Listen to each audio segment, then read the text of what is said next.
Salut Miaou, bienvenue en 2149 où mon quotidien c'est habituellement aller fouiller le sol et chercher tous les vestiges du passé que je peux trouver. Aujourd'hui j'ai retrouvé le vestige d'une époque, une relique, d'une préciosité, d'une rareté. Et c'est moi qui l'ai trouvé.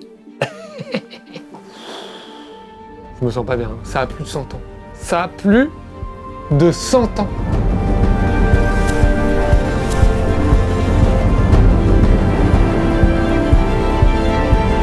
Je ne connais pas tout, mais il y a tout un tas d'histoires et de légendes à propos de cet objet. Cet objet serait à l'origine d'une des plus grosses extinctions animales. On avait déjà entendu parler à l'époque des pailles dans le nez des tortues, mais alors des masques dans le cul des baleineaux, ça s'est passé complètement à la trappe. Il y avait une paille dans le nez de la tortue. Mais rassure-toi, il est aussi à l'origine de belles choses comme du plus gros baby-boom de l'histoire de la planète. Et oui, vivons heureux, vivons cachés. Même les gens avec un physique pas facile ont réussi à tremper leur biscuit. Le tissu, il est encore intact.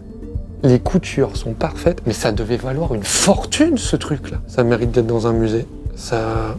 Voilà. Il paraît même que le petit truc en métal à l'intérieur était un récepteur 5G qui permettait une technologie sans précédent en termes de prévention virologique. Ça permettait aussi de suivre les gens pour plus qu'ils ne tombent malades. C'est incroyable tout ce qu'on pouvait faire à cette époque. Moi, ça me rend fou. Ce masque-là aurait pris toute son importance en 2020, puisqu'une énorme pandémie se serait abattue sur la planète. Et la plupart des êtres humains qui ont dû le porter toute la journée, tout le temps. Un peu comme une seconde pourquoi, le matin, le midi, le soir, pour manger, pour chier, pour baiser, pour aller faire l'école. On peut lire, en 2022, il devient interdit par la loi, parce qu'on ne reconnaît pas le faciès des concitoyens.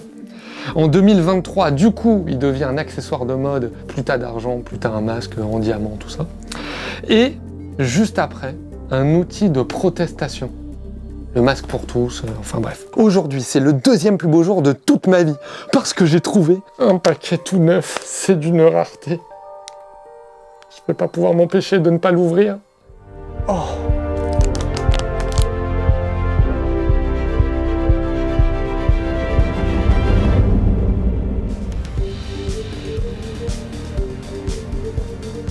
Ah, ça pouvait peut-être servir à dormir.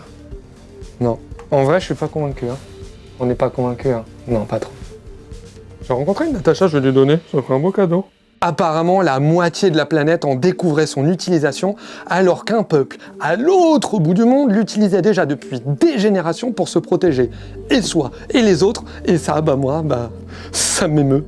L'autre jour, il y avait un pecnomane, là. Je l'ai croisé, il m'a toussé à la gueule, ce connard. Je suis resté cloué au lit pendant des semaines. Garde tes distances, mec. Au lieu de passer devant moi, là, à 3 cm, là, mais décale. Le mot, c'est ça. Décale. Le respect, c'est aussi accepter de protéger les autres, juste par altruisme. Altruisme, un mot qui veut dire que tu as envie de faire du bien aux autres sans attendre quelque chose en retour.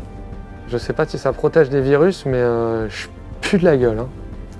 À chaque relique, une place d'honneur. Ce qui me rend fou avec les objets, c'est que ce sont les témoins du temps, les témoins d'une époque, les marqueurs d'une vie. Et quelles que soient les utilisations qu'on leur confère, moi, ça me pose une vraie question.